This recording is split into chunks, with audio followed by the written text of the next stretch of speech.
kita bawakan ke sini ke perkara tentang wal yakhshal ladzina law taraku, kita bisa aktif mengantisipasi, ya, bergerak mengantisipasi berbagai kekhawatiran kita terhadap generasi yang akan datang itu. Kita harus tahu duduk masalahnya, apa persoalan yang menimpa anak-anak kita hari ini yang kita khawatirkan itu. Nah, ini kelemahan kita orang tua hari ini. Wak menyerah saya anakku ke zaman. Itu persoalan kita. Dia selanya lah zaman kini nak muda kini serpu itu tu. Jadi dalam hal ini kita lalai dalam tanggungjawab kita, Bapak dan Ibu. Lalai. Wak saran selanya lah gadang.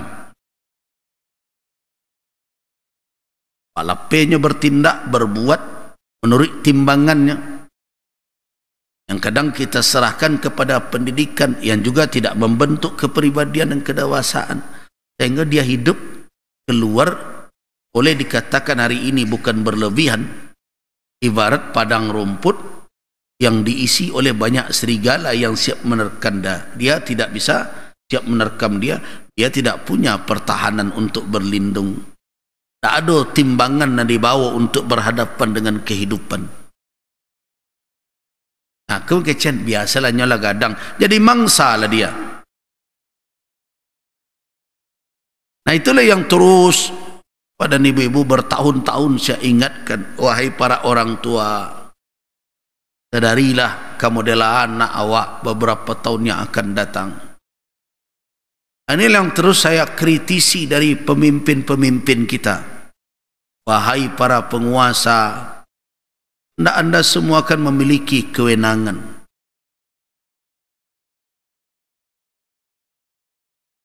Memiliki kewenangan. Kadang karena saya sering berseru seperti itu, menjadi kebencian oleh sebagian mereka. Nah, saya melihat ada kewenangan itu yang mesti mereka jalankan, tapi tidak mereka jalankan. Nah, tentu saya harus berpikir lokal, karena yang nasional lah dulu demikiannya. Jadi saya cuma ingin katakan berbagai tindakan yang kita lakukan, sikap yang kita ambil, tak lebih kerana sayang je negari. Tapi kalau tidak mau juga, yang tidak menyadari, ya terserahlah. Tak memaksa kok. Pibo. Karena saya terus disuguhkan data-data yang memang tidak bisa saya tolak, dan itu menakutkan. Menakutkan. Jumlah penderita HIV itu tidak turun-turun. Tapi kalau tak takut, ya silakan saja. Ranbah halaman ke-7. Kenakalan-kenakalan remaja itu tidak turun grafiknya. Jangan ditanyakan juga apa yang bisa dibuat MUI, tapi MUI itu tidak punya kewenangan untuk bertindak. Dan orang-orang yang diberikan kekuasaan, bahkan saya melihat ada kawan-kawan di berbagai tempat mendeklarasikan dukungannya. Ada para da'i, para muballigh. Betul dikawal enggak tuh orang yang didukung-dukung itu? Kayaknya MUI Sumatera mengingatkan saja, kawal itu. Tapi kan tidak. Kok nanti yang berhadapan dengan itu siapa? MUI lagi. Letih Bapak dan Ibu berhadapan dengan penguasa yang tak nama dikecian kok. Kali dikecian memburansang. Jadi kita berbicara berdasarkan pengalaman yang telah dilalui, bukan sangkaan. Berat, sangat berat. Makanya, dan merumuskan suatu kebijakan itu tidak ringan. Ini sekarang MUI dengan Dinas Kebudayaan beberapa kali pertemuan ini. Lalu di Linduang Bulan, taruh di ruang pertemuan Museum Aditya Warman. InsyaAllah nanti pertengahan November juga ada di sini. Itu kita mencoba merumuskan aturan dan petunjuk bagaimana baralik itu sesuai dengan syarat mengatur adik memakai. Dan itu tidak sederhana untuk melahirkan satu kesepakatan itu.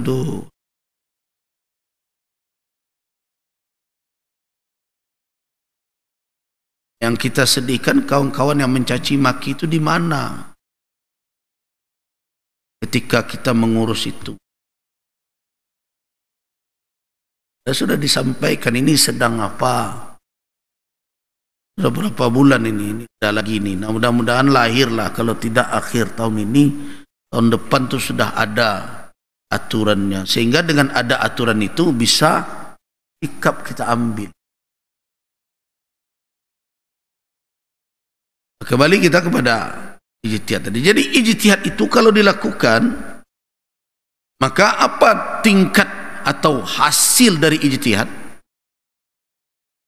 Hasil ijtihad itu tidak ada yang pasti. Hasilnya paling tinggi yaitu zon, itu disebut dengan zannur rajih, dugaan kuat gitu ya. Itu hasil ijtihad. Jadi jangan ada yang mengatakan hasil ijtihad itu pasti. Itu makanya ulama dahulu kebeda pandangannya. Kalau itu memang buah dari ijtihad, ulama dulu tidak sampiknya doh. Makanya ada kaedah al-ijtihadu la yunqadu bimithlihi. Ijtihad itu tidak dibatalkan dengan ijtihad yang sama. Ijtihad itu batal baru kalau dengan nas. Kalau dia bertolak belakang dengan nas, baru dia batal. Tapi kalau si fulan berpendapat, situ berpendapat pula, ya sudah. Selama tidak ada kesalahan bayin yang terbukti benar salah, ijtihad itu tidak bisa dibatalkan. Nah, fikih ya, fikih itu mayoritas isi kitab fikih itu adalah berdasarkan kepada zannur rajih, kepada dugaan kuat itu tuh. Jadi berhati-hati, kalau zon tidak boleh, kalau dugaan itu tidak boleh, maka nanti kitab fikih dibuang orang tuh.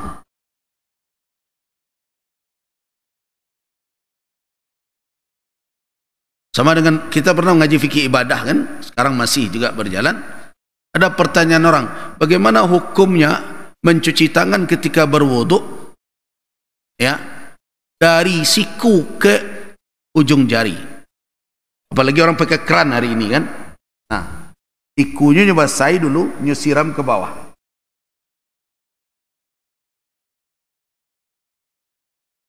Ada mengatakan, oh batal itu. Kenapa? Kan bunyi ayatnya ilal marafiq. Nah, kata ulama lain, tunggu dulu. Ila itu tidak ciek maknanya doh. Nah, di situ mulailah analisa dan lahirlah apa? Fikih, dugaan kuat. Apa dugaannya? Karena ila itu maknanya tidak satu, ada bermakna ghayah, bermakna sampai, ada bermakna ma'iyah, bermakna sama, bersamaan. Jadi kalau diterjemahkan bisa apa maknanya? Wa aydiyakum ilal marafiqi, dan tanganmu sampai ke mata sikumu, irfaq. Tapi bersama ma'iyah ada juga, tanganmu bersamaan mata sikumu harus kamu basuh juga gitu. Nah, dua kemungkinan. Apakah ada ilah dalam bentuk itu? Ma'iyah itu ada. Ya contohnya apa? Kalau diartikan sampai berbahaya. Jangan kamu makan harta anak yatim ilah amwalikum. Kalau dikatakan sampai ke harta kamu, berarti abian saya atau anak yatim itu dulu. Jangan sampai harta awak terpakai, itu begitu maknanya. Nah, kata ulama di situ tidak sampai artinya tu ma'iyah namanya. Jangan kamu memakan harta anak yatim bersamaan dengan kamu memakan harta kamu. Artinya harta awak saya dimakan, hartanya jadi makan pula, kecuali bagi yang dalam kondisi yang itu pun ada batasannya itu. Nah, berdasarkan itu maka diputuskan. Ada ulama yang berijtihad mengatakan, apa ijtihadnya?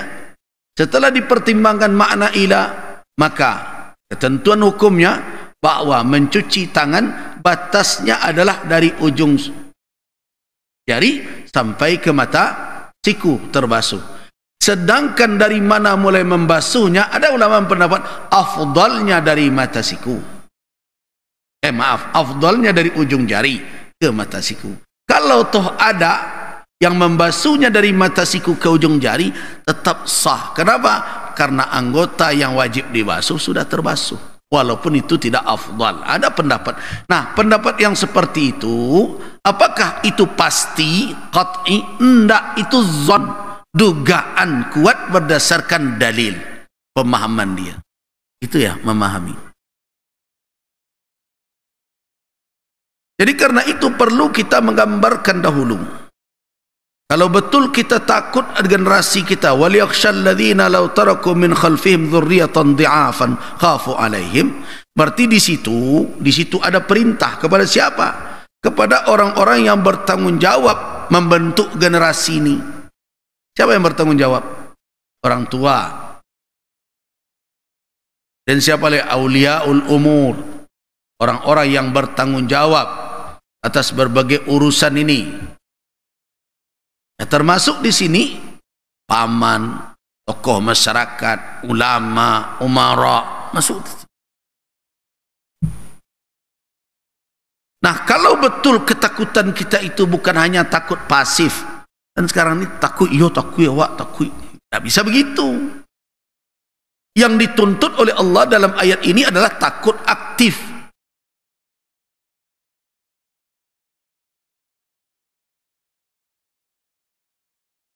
Apa contoh takut minimal, takut aktif itu begini, ambil contoh. Ada jalan satu wak di muka wak, kemudian tertulis di atas jalan itu, jangan tempuh jalan ini, di depan sana ada monyet liar sedang mengamuk. Umpama ya. Nah, kan takut wak tu, kalau ke melawan monyet. Nah, kira-kira secara minimal kalau wak menampak peringatan seperti itu, anang kawak kerajon taruh hijau, wak takut wak. Kalau santai suak jalan, sudah itu digigit deh monyet tu. Nah, kira-kira wak, berarti ketakutan kita tidak berguna. Atau dikatakan ada harimau di sana, tak jalan di situ, diserang oleh harimau itu, berarti itu takut yang tidak ada bermanfaat. Paling minim orang yang takut itu menghindar. Tidak, itu yang paling minim tuh. Minimal orang takut dengan sesuatu apa? Menghindar. Tidak isalah jalan siko. Nah, sama kalau ada pengumuman di simpang Padang Luar itu,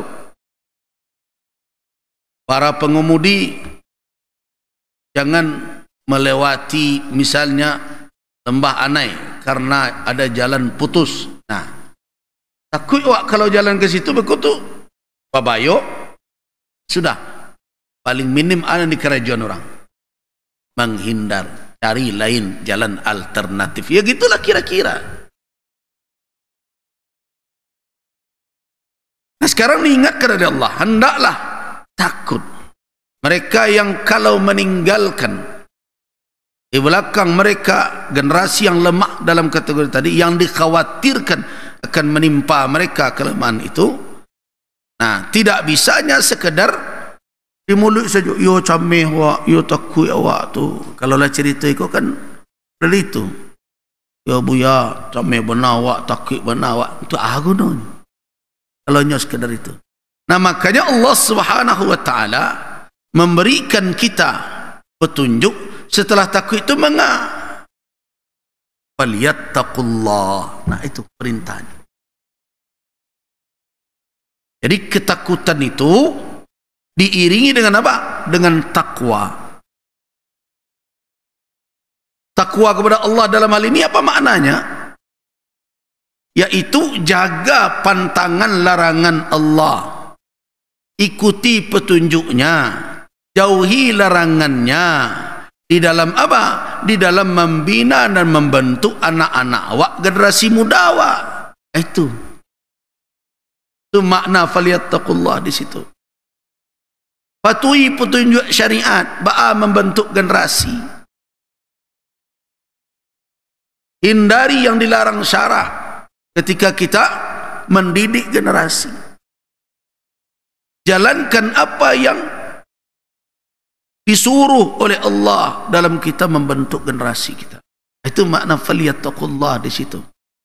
Dan tentu bagaimana caranya? Kita yang akan membentuk, yang akan mendidik dengan izin Allah tadi, tentu lebih dahulu juga takut ke Allah. Maka itu faqidu syai' la yu'ti.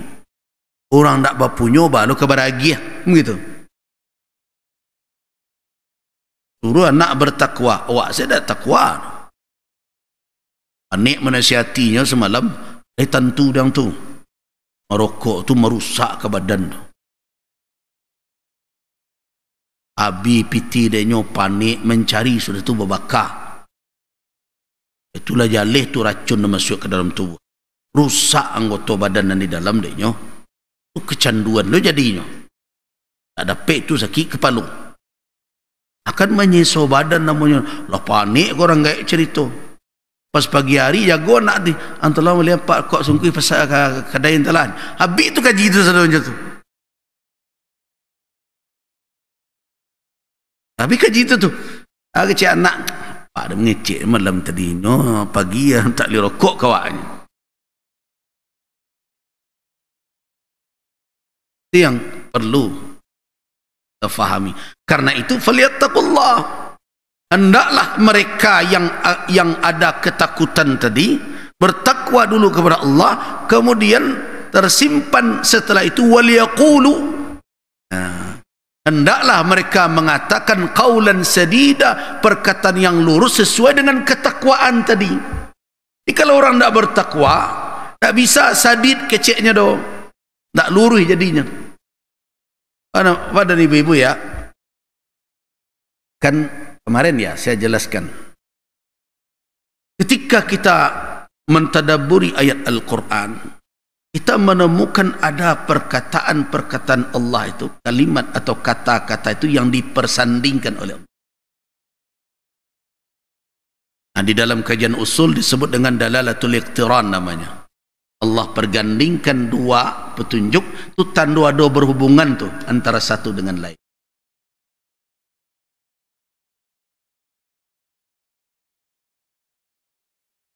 Sabut bersamaan itu tanda aduk isyarat di situ. Dua ikon tak bisa dipisahkan itu. Setidaknya ada hubungan antara kedua. Nah, kenapa Allah bersandingkan dalam ayat itu falyattaqullah walyaqulu? Terlepas nanti ada ulama mengatakan apakah waw ataf itu litertib menunjukkan urutan atau mujarradul jam'i atau hanya menunjukkan penggabungan dua masalah itu. Ada ulama yang mengecekkan itu litertib, menunjukkan urutan. Jadi takwa baru mengecek. Ada yang mengecekan ndak tertib dah. Itu waw tu wa. Lihat tahu apa dari ibu waw yang ada di situ. Ndak menyambung. Yang pegang Al-Quran perhatikan. Apa saya? Pak kan? Ada waw di situ. Ini agak kecil.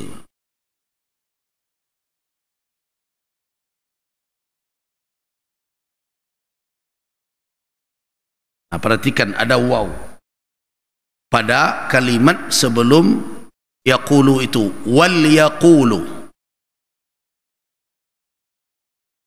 falyattaqullaha. Kemudian apa lagi? Kan ada waw kan? Bertemu waw situ kan? Waw itu menurut ulama itu huruf ataf itu. Nah, faedah huruf ataf itu sebagian mengatakan hanya untuk menggabungkan antara kata sebelumnya dengan kata sesudahnya. Ma'tuf yang sesudahnya, ma'tuf ilaih yang di depannya. Itu fungsinya cuman menggabungkan. Tapi ada yang mengatakan bahwa waw itu juga mempeedahkan urutan. Yang disebut dahulu berarti dahuluan, yang disebut kemudian berarti kemudian. Nah, kalau kita fahami itu tertib, berarti takwa dulu baru mengecek, baru lurui kecek tadi gitu ya.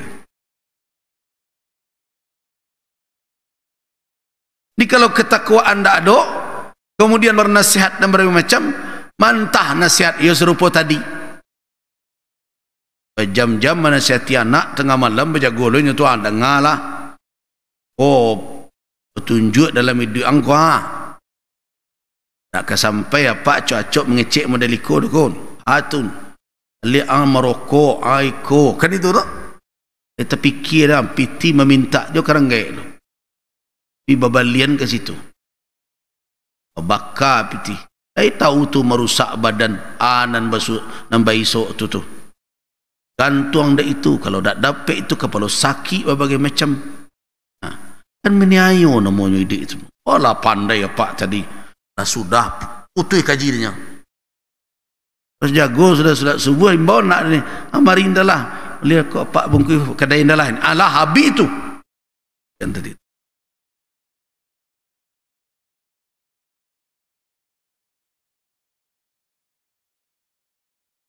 Betul tak tu Bapak dan Ibu?